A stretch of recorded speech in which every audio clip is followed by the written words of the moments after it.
1、2、3、1、2、3、1、2、3、4、はい、1、2、3、1、2、3。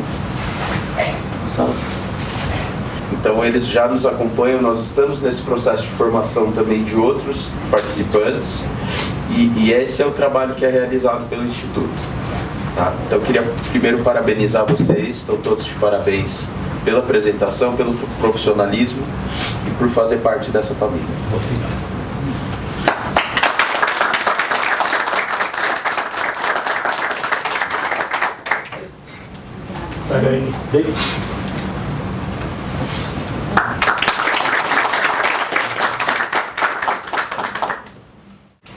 Bom dia, meu nome é Juliana, eu não trouxe projetar nada porque eu acho que falar um pouco de pesquisa, eu fiquei até um pouco perdida porque tem tanta linha de pesquisa que eu acabo orientando que eu falei não, eu prefiro falar algumas específicas só de fala sem projetar nada. Bom, como a Natália falou, eu tenho mestrado em Ciências da Saúde, meu primeiro doutorado foi em avaliação psicológica, estou terminando o segundo doutorado, qualifico agora quarta-feira em Ciências da Saúde também. Prometo que vou dar uma parada um pouco e só ficar com os alunos aí desenvolvendo as pesquisas, né?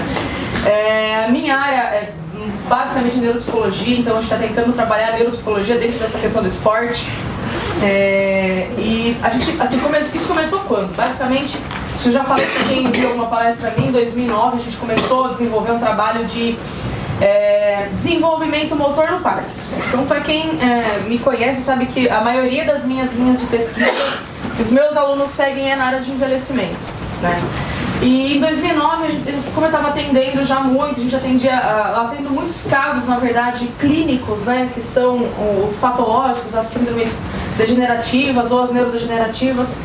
O que acontecia? Eu estava recebendo muito paciente com Parkinson, e o Parkinson não é próprio do envelhecimento, a gente tem pessoas novas que têm Parkinson, né? Então um exemplo claro da mídia é o Michael J. Fox, aquele ator do De Volta para o Futuro, que ele foi diagnosticado com 30 anos, né, com a doença, e os artigos mostram o que pra gente? Para o Parkinson se manifestar, ele começa a ser desenvolvido no nosso cérebro 15 anos antes.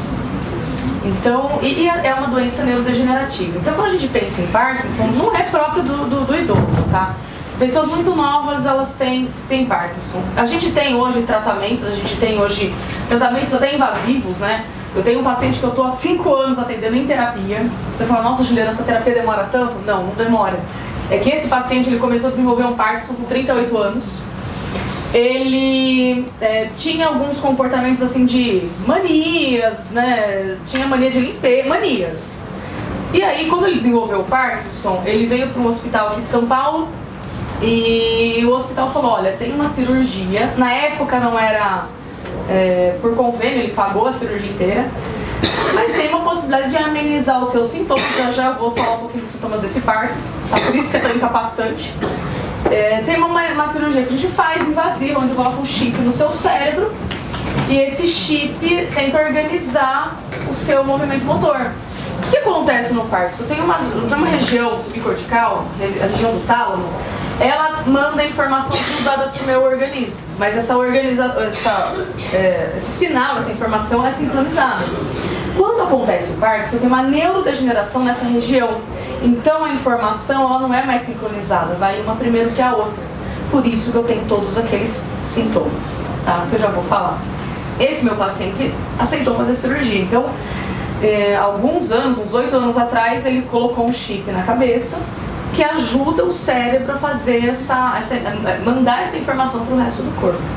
Só que, turma, pensa bem, colocar um chip no seu cérebro, e assim, a cirurgia ainda está sendo conhecida, hoje ela já paga pelos convênios, tá? Muitos convênios já cobrem a cirurgia, mas eu estou colocando uma estimulação cerebral. Então, quer dizer, ajudou muito no Parkinson? Ajudou. O meu paciente hoje, ele só é funcional, né, por causa dessa questão do implante cerebral. Só que, concomitantemente, desenvolveu um toque. Lembra que era um paciente cheio de mania? Então ele desenvolveu um toque. E assim, o médico perguntou, o neurocirurgião perguntou, o que você prefere? Ter o toque, trabalhar em terapia, ou a gente desliga a máquina, desliga o chip, e você tem todos os sintomas de Parkinson. É lógico que ele escolheu trabalhar o toque em terapia e ser funcional. Então, o Parkinson leva a quadros bastante comprometedores para a vida funcional, porque ela compromete o nosso motor. O que é o Parkinson? Quando a gente pensa em Parkinson, a primeira coisa que vem na cabeça é o tremor. Só que 30% dos pacientes não tremem. Então, quando eu dou aula, eu falo para os meus alunos, se vocês buscarem o tremor, vocês vão errar 30%. Porque o tremor não o tremor em repouso, ele nem sempre aparece. A primeira manifestação é a rigidez muscular. O paciente se torna rígido, né? Inclusive, outra manifestação é a perda ou lentidão de alguns movimentos. Então é comum o nosso paciente curvar, ele perde o centro de exatidão desse corpo, ele curva para frente. Como está congelado os músculos, né? Ele perde essa movimentação, ele anda com marcha de passo curto. E aí ele chega no nosso consultório muito pelo quê? Queda. Muitos dos nossos pacientes chegam por queda. E outra manifestação que eles apresentam, e isso por causa do congelamento dos músculos, é o quê? É falta de expressão facial. Eles não têm expressão facial porque eu preciso de musculatura para sorrir, para chorar, para comer, para falar. Então tem muito paciente com Parkinson também que perdem a expressão facial e o médico interpreta como depressão. Não que a depressão não surge, eu já vou falar porque isso motivou a gente a estudar muito Parkinson desde 2009. Mas não é a depressão, é a manifestação do Parkinson que faz a pessoa perder a expressão facial. Então a primeira coisa, quando eu vou avaliar uma pessoa, eu costumo dizer para os meus alunos, eu não peço para minha secretária levar o paciente na minha sala, eu vou buscar o paciente na sala de espera. Porque eu já olhando o movimento motor, eu já estou analisando quais os sinais e sintomas que ele me apresenta. No final do ano mesmo eu estava com um paciente com a HD, né, hipótese diagnóstica de depressão, e eu fui buscar esse senhor na sala de espera. Seu Osvaldo, tudo bem? Vamos lá conversar um pouquinho. Na hora que ele levanta da cadeira já assim. E aí eu olhando ele entrando na minha sala de consulta. Qual foi o primeiro teste que eu fiz nele? Seu Osvaldo, eu quero que o senhor bata os dedos assim, como eu estou fazendo, bem rapidinho, os dois juntos.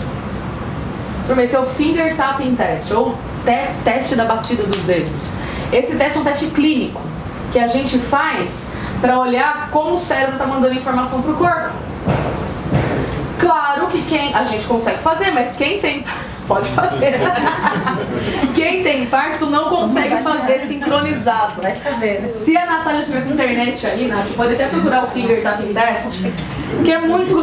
assim, turma, a gente às vezes, né, nós psicólogos, né, Lua, compramos N instrumentos, mas às vezes é os clínicos que vão nos ajudar, os instrumentos clínicos.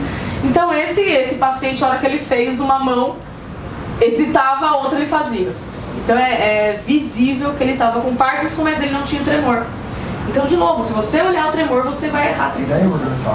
Tá? Só bater os dedos aí. E aí, o que acontece com o Parkinson, turma? É o sinal que vai pro corpo. O que acontece? Os nossos pacientes, quando a gente dá o diagnóstico, tá, e agora? O que eu vou fazer? Bom, o senhor vai tomar um remédio para ajudar. Não, mas não é isso só que eu quero mais. E é muito angustiante, Juliana, eu querer levantar da cadeira e não conseguir. O paciente fala isso pra gente, até arrepia. Porque a cabeça está pensando uma coisa, o corpo não obedece. Então, desde 2009, a gente está estudando maneiras de a gente fazer uma intervenção não medicamentosa. Fazer uma intervenção também não invasiva. Porque as invasivas tem, a gente precisa de neurocirurgia, enfim. Mas o que nós, talvez, mais da área da psicologia, a gente pode fazer? Da neuropsicologia, o que a gente pode fazer com aquele cérebro? A gente sabe que existe a neuroplasticidade. O que é a neuroplasticidade? É a neurogênese, né? O nosso cérebro fazendo novos neurônios e a gente estimulando esse cérebro criar novos caminhos, novas rotas, para ele poder amenizar aqueles sintomas. O que a gente começou a estudar? O Nintendo Wii, um jogo de videogame, O jogo do Nintendo Wii, assim como o Xbox, eles fazem uma coisa muito legal com a gente. Eles escaneiam o nosso corpo, projetam numa tela. E a gente tem uma demanda daquele jogo que a gente precisa dar conta da tarefa. Você vai falar, Juliana, mas a tarefa é só cognitiva, eu tenho que prestar atenção. Eu tenho que ter memória operacional, tenho que manipular informações simultâneas, memória operacional. Só que não é isso. Quando ele projeta o nosso corpo na tela, eu tenho que me movimentar. Eu tenho que mexer no meu corpo. Então eu não estou criando só rotas cognitivas, mas eu estou criando rotas motoras. Então a gente começou a fazer esses estudos, fazer esse levantamento em 2009. 2011 a gente conseguiu implementar, porque assim, claro que é difícil a gente comprar o Nintendo, a gente comprou o Nintendo, compramos 2 ainda, saiu do meu bolso, do outro médico.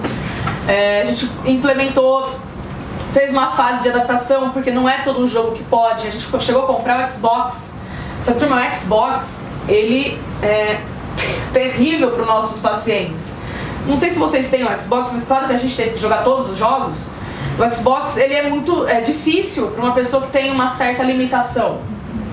Porque ele não vai do simples e pro difícil. Ele até faz isso, mas ele já começa no difícil para alguém que tem uma limitação. Então, digamos que o Xbox não foi inclusivo. Olha que a gente comprou. E outra, tem jogos que você tem que pular, você tem que abaixar. Imagina o idoso que já tá com os ossos porosos. A primeira pum, quebra o fêmur. Então eu não melhoro nada, piora uma situação. Então o Nintendo foi os jogos que melhor ali deu uma amplitude para essa nossa população. Os jogos eram simples, tinham tempo, segundos, no máximo 1 minuto. A carga que ele dava cognitiva era bem interessante e não tinha grandes movimentações. Não tinha salto, não tinha pulo, não tinha... Mas movimentação você tinha. E a gente começou a trabalhar. Cognitivamente os pacientes tiveram melhora? Tiveram. Não que o Parkinson tenha um grande prejuízo, mas no início do Parkinson a gente vê um prejuízo leve em função executiva e em processo atencional. Porque são duas tarefas cognitivas, que é atenção e função executiva, que eu preciso, claro, da minha parte frontal do cérebro, mas eu preciso de uma parte também subcortical. Tá? Então, é as duas que estão ligadas a esse Parkinson no início da doença. Cognitivo melhorou? Melhorou. A gente fez um teste e reteste.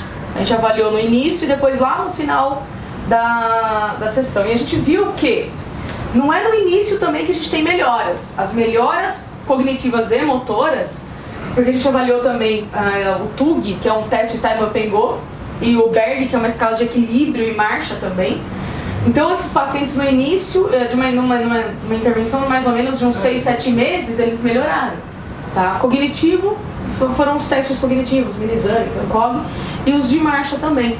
Só que a gente só viu melhora mesmo de função motora pelo autorrelato dos pacientes depois da 7ª sessão.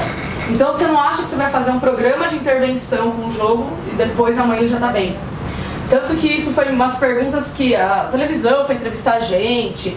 Todo mundo deve comprar Nintendo Wii? Não, não é isso. Primeiro que a gente faz de uma maneira terapêutica. Segundo, a pessoa jogar não vai estar bem amanhã.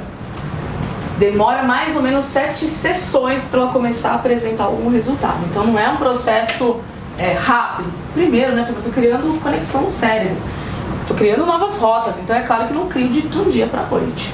Tá? Então isso leva-se um tempo. E teve muitos pacientes que relataram pra gente o seguinte: nossa, Juliana, você não sabe como foi bem essa brincadeira que você fez com a gente. Por quê? Essa brincadeira em termos, né? Eu falei, mas por quê? Você não sabe o que é para um homem não conseguir fazer a barba. Eu não tinha condição motora de me barbear mais, era minha esposa. E isso pra mim era o fim da vida, porque era a minha masculinidade já indo embora. E hoje eu já tenho a movimentação de fazer a barba sozinho. Claro que todos os nossos pacientes estavam medicados também, mas todos também numa fase de leve a intermediária já da doença. Então a gente observa que na vida diária, nessa vida funcional, eles melhoraram. Ao longo 7, né? Para ter um resultado positivo. Sim. Mas ao longo desse processo, tem algum resultado negativo? Negativo, a única coisa que a gente viu, boa pergunta, a gente fez 16 sessões, tá? Então não é fazer 7 nem parar, a gente fez 16, então foi ao longo de meses assim fazendo. A única coisa negativa que a gente viu era o quê? A gente teve muita desistência, porque o paciente tinha que sair da casa dele e ir pro nosso ambulatório. Então, isso 2 vezes na semana. Então, isso eles falavam pra gente que era o ruim, o deslocamento deles. Porque Jundiaí, turma, Jundiaí é uma cidade do interior aqui, mas ela acaba sendo um mini centro do interior. A gente recebe muitos pacientes de Itupeva, Jarinu, Várzea. Então, acaba sobrecarregando o nosso sistema, né, de saúde ali. Mas dos nossos pacientes, alguém que não gostou de fazer, ninguém, alguma dor, algum desconforto, ninguém. O que reclamavam era pelo deslocamento, de ter que ir 2 vezes na semana. Por isso tinha muita gente perguntando, mas você não posso comprar e fazer em casa? Não, não pode. Não pode comprar e fazer em casa. Essa foi a única desvantagem que a gente teve. E aí, por causa desse estudo do Parkinson, a gente está investindo mais nessa questão do desenvolvimento funcional por meio do esporte. Esse senhor é o que fez o implante cerebral. Eu cheguei a postar numa rede social porque teve muitas pessoas que me falaram: Ju, isso aqui é fake. Não é fake. Esse senhor, é verdade, ele fez a implantação do chip, tá no cérebro. Não sei se dá pra vocês verem, mas lá no cérebro dele, tá vendo na cabeça dele, tem 2 bolinhas aqui ali onde foi implantado o chip. Quer dizer, o neurocirurgião separa os hemisférios e coloca o chip ali no meio do talo. O chip tá ali dentro. É igual ao seu celular. Seu celular é cheio de coisa. Só que ele precisa de uma bateria para funcionar. Essa bateria não fica no cérebro, porque essa bateria, de um tempo em tempo, precisa ser trocada. De 10 em 10 anos, mas precisa ser trocada. Se eu tenho Parkinson que começa com 30 anos, né, turma, com 40 ele troca, com 50 ele troca, porque a gente tem uma margem de vida muito longa. A bateria desse chip fica no peito, do tamanho de um marca-passo, né? E essa bateria precisa ser carregada, igual ao seu celular. Dura a vida inteira? Não, chega à noite você carrega. Esse meu paciente, o Michael, de 2 em 2 dias, ele tem que achar uma tomada, sentar a cadeirinha ali do lado, colocar aquele aparelho para carregar. 10, 15 minutos ele carrega a carga completa, dura 2 dias. Mas de 2 em 2 dias ele tem que sentar, colocar o aparelhinho aqui, o aparelhinho indica se achou ou não a máquina, e ali ele faz o carregamento da bateria. Você fala: nossa, Ju, isso é muito disfuncional. Turma, disfuncional é ser assim. Não conseguir andar por causa dos sintomas, você não conseguir tomar um café porque vai derrubar em você não conseguir comer sozinho. Isso não é disfuncional. Aeroporto, eu que viajo todo final de semana, todos os aeroportos que eu já passei aqui no Brasil tem um carregador para você fazer carregar o seu celular. Então ele consegue viajar grandes distâncias, ele só olha isso e carregar o chip dele, tá? Para ele não ser disfuncional. O que eu quero chamar a atenção é que o médico vai dar o on nele. Essa máquina de ligar e desligar, isso só fica com o seu neurocirurgião, não fica com você, tá? Isso só fica com o médico. Então o médico vai dar o on e dá uma olhada nos sintomas, como vão amenizando. Inclusive o médico pede para ele fazer o finger tapping test e ele consegue fazer. É um vídeo extremamente rápido. Nath, pode ir. Okay, so we're here for the initial programming session. Ele tem muito sintoma. Both sides of the brain put in, bilateral. E aí ele fala que ele vai dar uma... Initial programming session. Ele vai começar a ligar, tá vendo o chip no peito? Ó, a bateria que tá no peito dele. E essa maquininha não vai para casa do paciente, só fica com o médico. É ele que faz, digamos, as potencialidades, né, do próprio chip. Olha lá, ele tá ligando, tá vendo? É realmente assim, incrível. E ele vai pedir pra fazer o finger tapping test. Yeah. Try tapping both your fingers for me. Olha lá, esse E é verdade isso, o chip ajuda muito. Pronto, Nath, esse vídeo. Esse vídeo é muito bacana, eu uso muito em aula, porque ele mostra realmente o quanto que essas cirurgias invasivas, né, que tem que abrir a cabeça e fazer, ajudam. Só que nem todo também paciente aguenta uma neurocirurgia.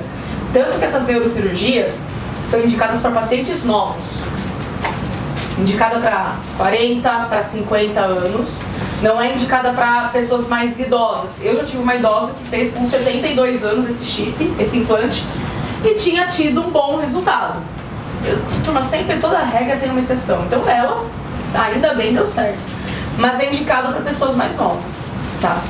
Por que a gente está falando desse caso? A gente viu que para neuropsicologia não é só o nosso teste que a gente faz, a gente precisa ir além. Então agora a gente começou, já tem também alguns anos que a gente começou a fazer estudo com pessoas acima de 80 anos. Você fala, Juliana, mas pra que essas pessoas não existem, estão crescendo, é a faixa etária que mais cresce no mundo inteiro. Não é, a gente já sabe que a gente já é um país de idoso. Acima de 60, a gente já é. Agora, o que mais cresce é, digamos, a quarta idade, aqueles acima de 80. E pasmem, essas pessoas não estão em clínicas de repouso, em asilo. Pelo contrário, elas estão por aí. São funcionais.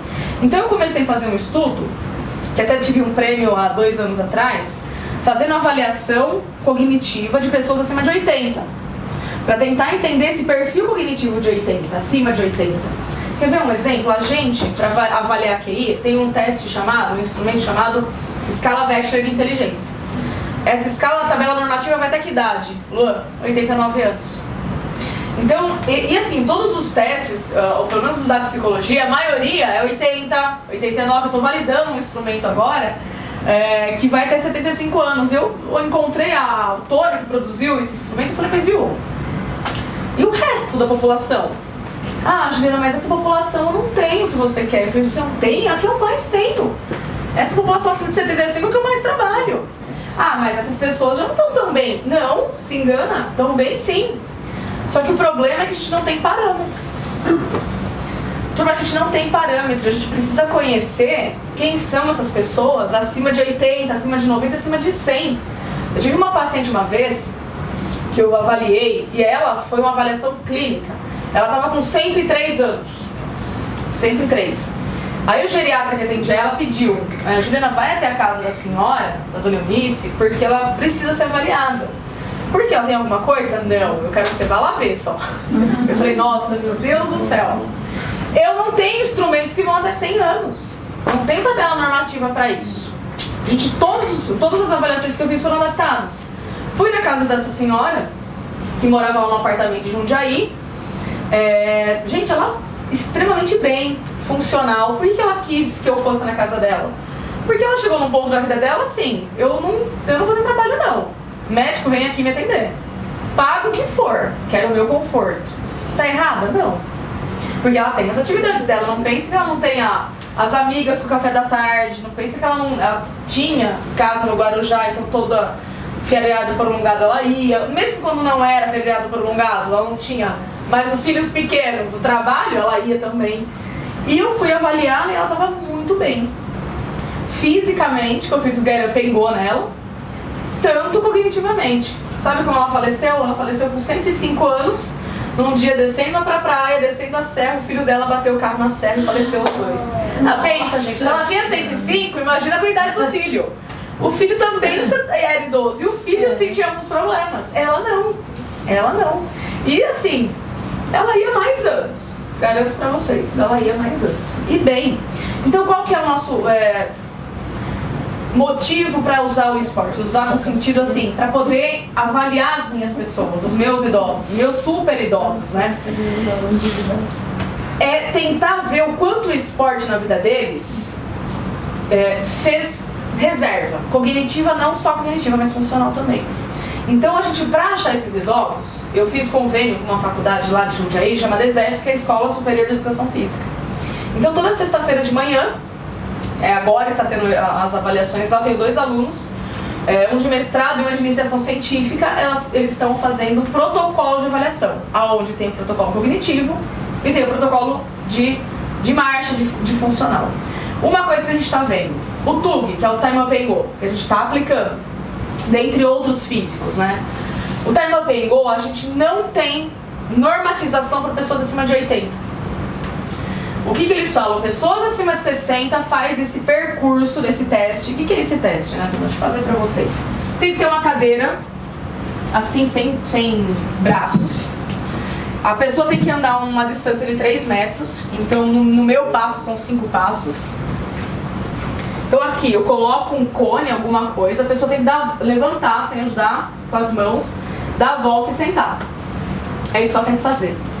A normatização fala que idosos acima de 60 faz isso em 13 segundos. Ok, mas e os acima de 80? Não tem. Eu não tenho parâmetro. Eu tenho idoso meu, 93 anos, que fez em 9 segundos. E outra coisa que a gente está avaliando é quantos passos ele dá. E tentar avaliar, meu aluno que achou um chip que ele coloca ali no tênis, para quanto a amplitude do passo que ele dá. Porque a gente quer saber o tipo de passo que o nosso idoso está dando. Porque passos mais curtos, quer dizer que ele tem uma amplitude menor. Passos mais longos, ele tem uma base de sustentação e, teoricamente, ele corre menos risco de queda. Só que isso a gente está vendo porque a gente está ali pesquisando. Não tem dado para cima de 80 disso. Não tem. Nenhum dado. Então, o Time Open Go, a gente é um dos instrumentos que a gente está usando. E aí eu fui avaliar, e a gente colocou lá nessa faculdade, assim, um cartaz dizendo, olha, pessoas que vão completar 80 anos esse ano, então assim, acima de 79, que vão completar 80 em 2019, venham participar dessa pesquisa. Por que a gente foi lá? Porque eu tenho dado epidemiológico, que ali eles têm, claro, a Faculdade de Educação Física tem N atividades para se fazer com pessoas idosas. E eu descobri, Natália, não sei se você sabe ou não, mas eu descobri que até a hidroginástica que eu mandava meus pacientes fazer, eu estou pensando bem. Porque a hidroginástica tem o tipo de exercício, o tipo de movimento, a temperatura da água. Eu não sabia que tinha que pensar na temperatura da água, porque a água muito quente faz o idoso não produzir cálcio. Então imagina o idoso que já tem osteoporose, porque isso é senescência, a água muito quente, ele vai lá fazer exercício e a água muito quente faz ele parar a estimulação de cálcio, parar de produzir cálcio. Então assim, é uma outra visão que a gente está tendo do envelhecimento. E aí fui chamar um paciente para fazer a nossa avaliação, eu olhei para ele, olha como que é a nossa cabeça, a gente vai também um certo pré-conceito para essa idade. Eu olhei para um senhor e falei, olha, o senhor é o seu Antônio? Ele só vim participar da pesquisa aí de vocês. Eu falei, nossa, mas a nossa pesquisa é acima de 80, seu Antônio, será que... Mas se o senhor quiser fazer, não, eu tenho 93 anos. Eu olhei para ele e falei, porra, você tá melhor que eu. E ele era da seleção de Jundiaí do vôlei adaptado durante 20 anos. Capitão dessa seleção. Então, quer dizer, o esporte ali lhe conferiu reserva. E eles estão chegando bem e muito bem. Só que hoje, pra gente avaliar, eu não tenho parâmetro funcional, não tenho parâmetro cognitivo. Nenhum para essa faixa etária. Então, qual que é o nosso investimento agora? Poder fazer uma análise sim epidemiológica. A gente tem um N ali de 600 idosos acima de 80. Isso só vinculado nessa faculdade.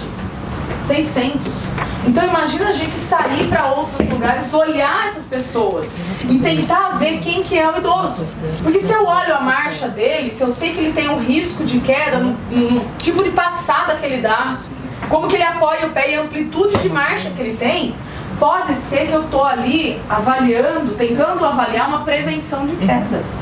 Por uma queda, o idoso não precisa cair para mudar o comportamento.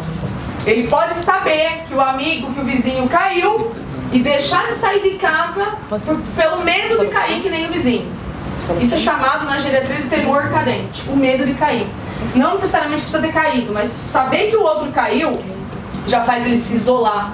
O isolamento social não tem nada pior que para o idoso. Quer dizer, não tem nada pior que para ninguém, né? A gente não pode se isolar socialmente. Tanto que a gente tem as 3 saúdes, física, mental e a social.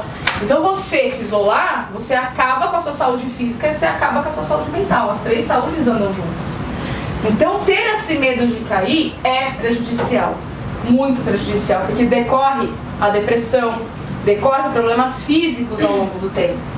E esse é um dos estudos que a gente está fazendo. Olhar para aquela pessoa que tem 80 anos ou mais e poder analisar não só o cognitivo, como eu já vinha fazendo, e agora essa questão funcional. Para quê? Para que eu tenho que olhar essa questão de marcha, de amplitude que a pessoa dá a marcha? Poxa, para o idoso subir no ônibus hoje, ele atravessar uma rua lá em Jundiaí, são poucas as ruas que tem aquela calçada que continua, né? A lombada que continua, não tem aquele degrauzinho. Não tem nada pior que os degrauzinhos. Não tem nada pior. Fora que degrauzinho sem ser sinalizado, que já tem uma acuidade visual.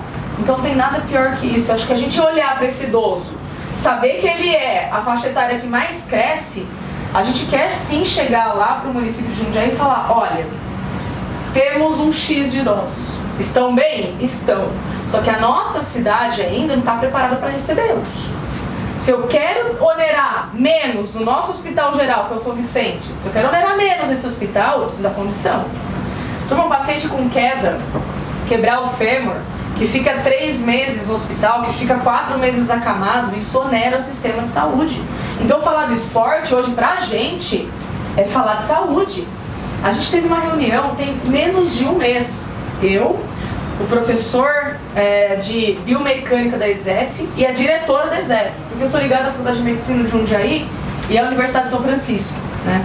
Agora, minha filiando também é ESEF. Então, a Betina, que ela é coordenadora do curso ali, a diretora geral, ela falou: Juliana, eu quero você aqui me ajudando a mostrar para a cidade que a gente não está fazendo só uma análise de pesquisa simples, a gente quer fazer saúde, a gente já está fazendo saúde.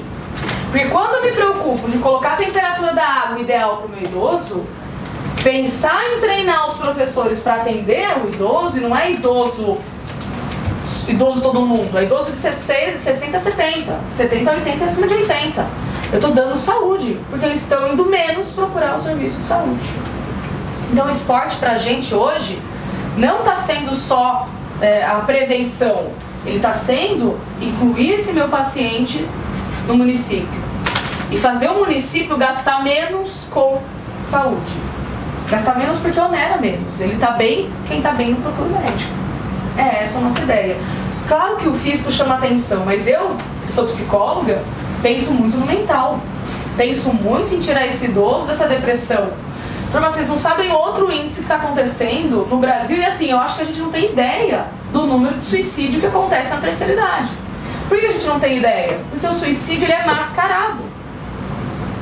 O suicídio de uma pessoa nova, o que ele faz? Se enforca, sai na mídia. O idoso vai se enforcar? Alguns que a gente já viu lá no consultório se enforcaram. Só que são poucos, sabe o que eles fazem? Eles deixam de comer. Eu deixar de comer, eu seria uma bênção, eu ia emagrecer. Eu seria uma bênção, eu ia emagrecer. O idoso, ele simplesmente vai perder vitamina essencial para a vida dele. Ele morre em uma semana. O idoso deixar de beber água, ele fica sem também a função vital para os órgãos deles funcionar. Ele morre em uma semana. O idoso deixa de tomar medicação. Então, eu estou falando de um sistema que está passando por uma senescência, tá? Que já tem, digamos, a perda funcional própria do envelhecimento, por isso que é senescência, não senilidade. Então, quando ele começa a se boicotar, ele consegue vir a óbito. Aparece lá no atestado de óbito, faleceu por suicídio? Não. Septicemia, infecção generalizada. Infarto agudo do miocárdio. Falência múltipla dos órgãos. Por que aconteceu isso? É isso que a gente tem que parar e pensar. Pelo menos nós da psicologia lá, a gente também já estava parando para olhar isso. É a mesma coisa você falar para mim: estou com febre. Tá, a febre é a ponta do iceberg. O que está causando a sua febre? É isso que eu vou tratar. Juliana, bem rapidamente. Não, ele faz isso conscientemente. Conscientemente. Ele deixa de viver. Ele não quer mais viver. É consciente. Não sei se você já viu. Como eu trabalho com idoso de 16 anos, gente, é muito preocupante. Porque, por exemplo, tem muitos idosos que são tão companheiros que quando o cônjuge vai embora, o outro não dá 6 meses foi também. E ele fala conscientemente pra gente: eu não quero mais viver. Eu não vou mais viver. E ele vai falecer mesmo. Ele provoca aquilo. E é consciente, sim. É consciente. Juliana, eu trabalhei muito tempo no TI e eu já cheguei a ver o idoso uma noite internar e na outra a esposa. Pronto. Ficou um do lado do outro. No TI. É impressionante. São conscientes. É um fator consciente. Ele vai fazer isso porque ele quer fazer aquilo. E aí a gente... É difícil de tratar. Porque como ele vai a óbito rápido, é difícil você tratar. E como identificar também. Como identificar. Você não sabe, você não tá com fome mesmo. Pois é, e ele vai se boicotar totalmente. Eu comprei esse livro porque tinha um capítulo lá, Suicídio no Idoso. Falei, nossa, é agora que eu vou ter respostas. Não tinha dado biológico, não tinha tratamento, só tinha falando que existe. Eu falei, mas isso eu sei que existe. Isso eu sei. Então agora eu tô com uma equipe também pra gente escrever um livro. E o médico que trabalha comigo, que é o Martinelli, eu falei, doutor, o senhor ainda está no hospital direto? O senhor vai escrever um livro sobre suicídio no idoso. O senhor vai, suicídio mascarado. Porque ele vai falecer conscientemente. Ele induz aquilo. E diferente da gente, então, os nossos órgãos conseguem dar conta. Os deles não. Eles conseguem a óbito. Isso é chamado de suicídio mascarado. Quando identifica-se que ele está fazendo isso? Sabe que a nossa prudência é internar. Nós mandamos internar. Tá vendo como onera o sistema de saúde? Por quê? Pelo menos ele recebe em veia, sonda, a gente manda internar. Teve vários pacientes que a gente mandou aqui para São Paulo fazer eletroconvulsoterapia. Porque assim, a depressão refratária é aquela que não resolve com nada. Às vezes a eletroconvulsoterapia é o melhor tratamento. Posso fazer uma pergunta? Claro, por favor. Pensando na biodiversidade, pensando que aquilo que é bom para mim não necessariamente é bom para você, eu fico imaginando se é suicídio com 80, 85, 90 anos, se a gente pode chamar de suicídio e se tem o mesmo valor que tem pra gente quando a gente olha uma jovem de 17 anos, por exemplo, que se joga. Então,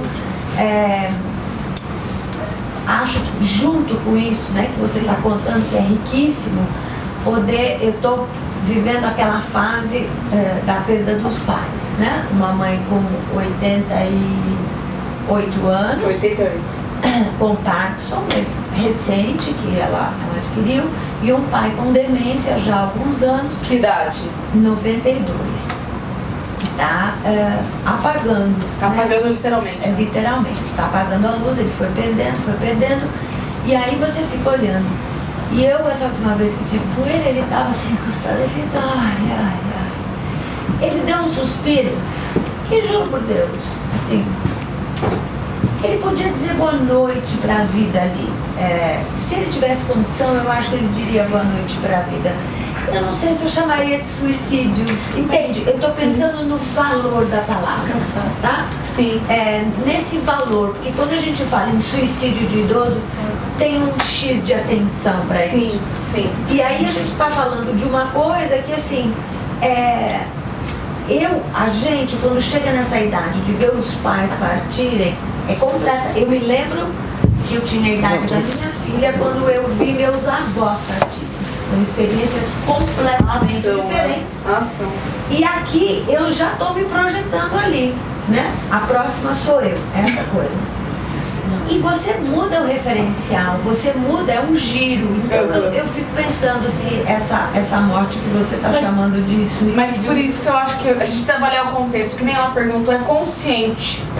Ele induz aquilo. Claro que seu pai, sua mãe, eles estão, digamos, numa... Seu pai, principalmente, talvez uma morte de consciência já não tem. Ah, sim. Né? Morte da consciência não tem. E você falou uma coisa que, pra gente pensar nesse envelhecimento no grupo geral, estudos epidemiológicos apontam o quê? Pessoas que cruzam a barreira dos 60, 1 a cada 10 terá uma demência. Quando cruza a barreira dos 80, 1 a cada 3. Quando cruza os 90, 1 a cada 1. Então é preocupante a gente avaliar e tentar prevenir ou proteger, né? E o pior, este homem médico teve um diagnóstico errado de Alzheimer, porque Alzheimer é autismo, né? É o autismo. Tudo é o autismo.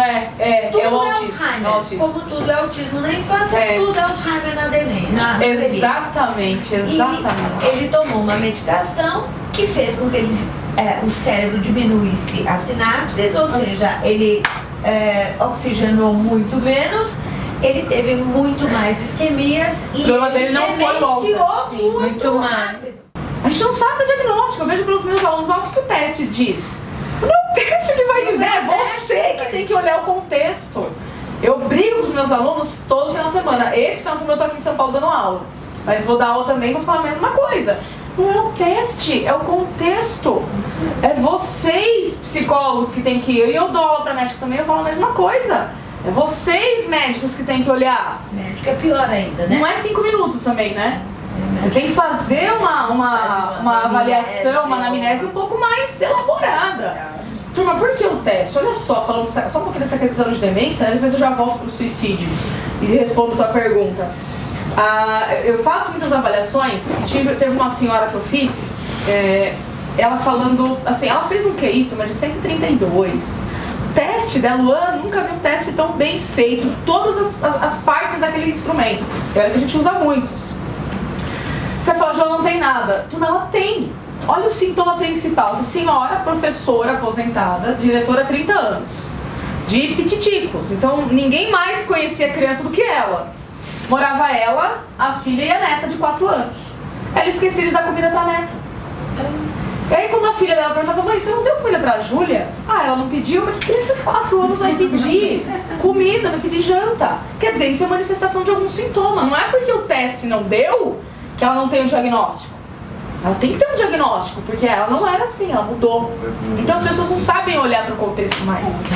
Não sabem olhar. Mas não sabe olhar para o contexto mais. Por isso, quando eu digo o suicídio, é aquela pessoa que deprime, vai perder. Realmente existe um contexto no envelhecimento. Começa a perder os amigos. O amigo caiu, aí eu não vou sair porque eu tenho medo de cair. O temor cadente, ele olha, é uma praga temor cadente. Porque eles literalmente não saem de casa. E ficar em casa eu limito o cérebro, eu não vejo coisa nova. Eu não faço coisa nova. E assim, turma, depois de 2014... Pra quê? Eu fico perguntando, pra quê? Eu também não vou querer fazer coisa nova. Eu também vou querer parar A de gente comer. sempre quer fazer coisa nova. Viagens, por exemplo. Então, eu fico pensando, se você tem 90 anos, 92 anos, eu conheço um senhor fantástico, ia pra Campinas dirigindo, ele parou agora, aos 94, porque o médico falou, o senhor não acha melhor, o senhor Dá um tempinho. dá um tempinho pra dirigir? Ele falou, tá bom, 94 anos, tá? Só que tem uma coisa que é muito real, que assim, a gente de 50 para 60, você faz 60 para 70 faz 70. Quando você tem 82, o que eu vejo, literalmente tem uma queda, né? De várias coisas, por mais ativa que a pessoa seja, por mais... Eu acho que assim, são raras exceções que a coisa ali se mantém. Pior que não são mais raras exceções. Então, mas é porque a gente tem muita gente mais velha hoje. Sim, isso é verdade. Isso é Então verdade, a gente isso é tem verdade. muito mais gente velha, então a gente acaba tendo menos exceções, teoricamente. Agora, 94 e tal, já tem aquela queda, para você subir a escada já é difícil, a tua casa tem escada. Aí você olha e fala, vou fazer um elevador. Aí a pessoa fala, vou fazer um investimento. Mas aí você começa a contabilizar o custo-benefício da situação. Né? Mas eu que estou pensando em construir agora, minha casa eu já não quero com nenhum degrau, já estou pensando em mim velha. Então, Já não quero. Meu pai era médico, ele dizia, eu quero casa com escada, porque é o nosso exercício para nossa velhice. Aí eu olho pra cara dele agora, ele lá quietinho, eu falo, tá vendo? O que é teu dom? Acho que tem uma outra coisa, Paulo, que a pessoa vai perdendo as referências. As referências, porque assim, eu vou envelhecendo, mas a minha turma está envelhecendo junto. Então eu estou bem. Na hora que as pessoas vão começando a faltar, esse é um momento que é complicado, porque eu perco todas as referências. Então, hoje tem muito mais gente com mais de 80. Minha mãe está com 83 e ainda é uma pessoa extremamente ativa. Mas as colegas, elas estão indo. Estão indo embora.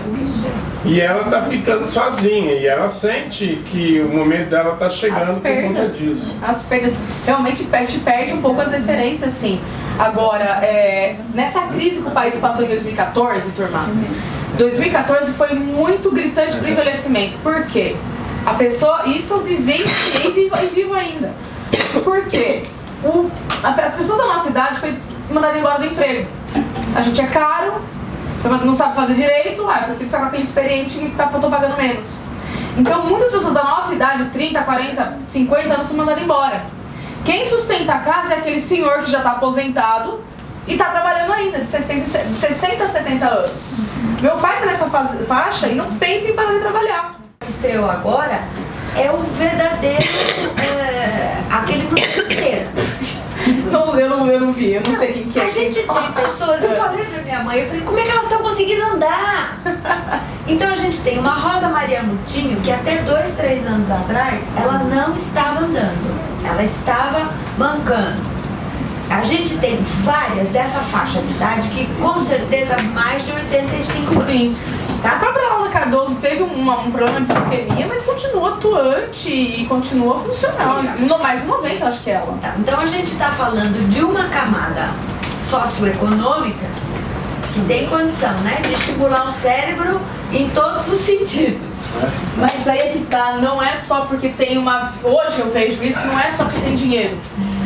Eu vejo isso lá na ESEF, são as pessoas que se mantêm funcional, conseguem chegar com uma reserva boa.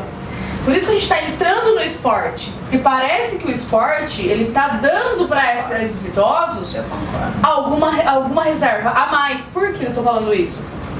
Esses nossos idosos que a gente pega lá, os acima de 80, a gente pega dado de escolaridade. Eu não tive um paciente que tem ginásio. Todos os meus pacientes ou é analfabeto ou é primário.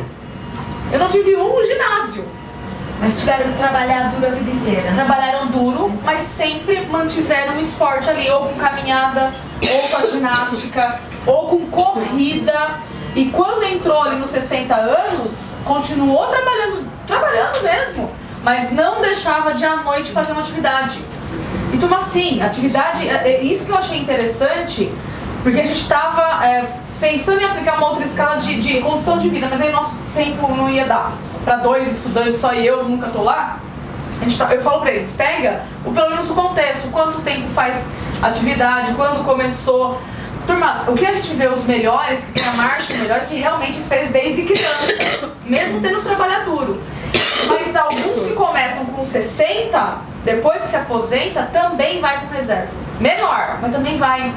Então, não acho que é... Claro que a questão socioeconômica ajuda, mas a questão do esporte, ela está sendo vista com outros olhos por nós.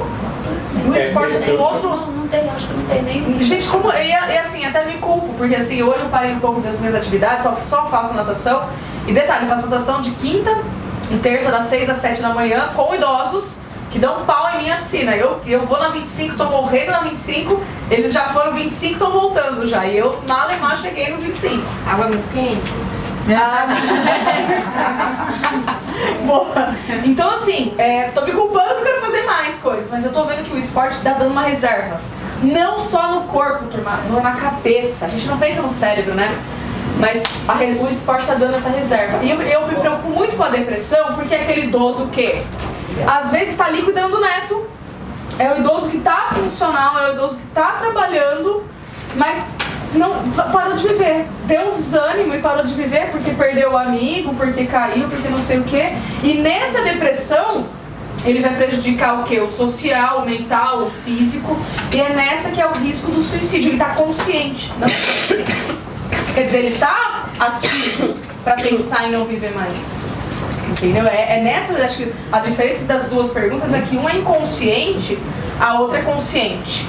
No consciente ele está funcional, ele está preservado e não quer mais viver. Não, mas a Claro, deve. Você levantou a mão. Eu só queria ver se você percebeu alguma diferença entre homens e mulheres nesse levantamento de perfil, de história de atividade física. Sim. Os homens são mais duradouros assim, de vida inteira. Então esse senhor lá do seleção de vôlei, ele sempre foi atleta. E também, primário só. Não tinha nem ginásio. Não lembro o que ele trabalhava, mas só o primário. E ele sim, da vida inteira. O que eu recebo muito acima de 80? Mulheres. Então assim, a gente avalia o quê? 5, 6 por sexta-feira? 90% mulher que chega aos 80 anos, porque a mulher também trabalha muito, elas já têm um tempo menor, mas quando elas, por exemplo, se aposentam, primeira coisa é atividade física todo dia. Então as mulheres, elas se engajam mais, embora menos tempo. E mulher geralmente dança, ginástica, Faz outras atividades. O que a Betina me falou é que assim, não é só caminhada que a gente tem que fazer. Não é só caminhada que você tem que mandar o seu idoso fazer. Não é só a ginástica, ele tem que ter carga, ele tem que ter certo peso, ele tem que ter atividade aeróbica e anaeróbica, ele tem que ter a dança para outra movimentação. Então a mulher realmente se engaja em várias atividades. Então a mulherada está vivendo mais, vive-se mais, e ela se engaja muito mais fácil em atividades do que os homens. Tá? Só que o homem, quando chega pra gente nessa fase, fez atividade física a vida inteira. A vida inteira. Tá? Turma, eu sei que acho que eu falo demais, né, Natália? Eu queria agradecer, a gente queria Mais pergunta alguma? Alguém? Alguém? Queria apresentar para quem não conhece, a doutora Olga Koss. Por favor, doutora Olga. Tá ali prestando atenção, tô balançando a cabeça. Tá balançando a cabeça. Sim, passei por tudo isso. E já estou passando pessoalmente, né? Eu já estou no quase 70, então. Tá, desculpa. Obrigada. Obrigada. Obrigada. Estou sempre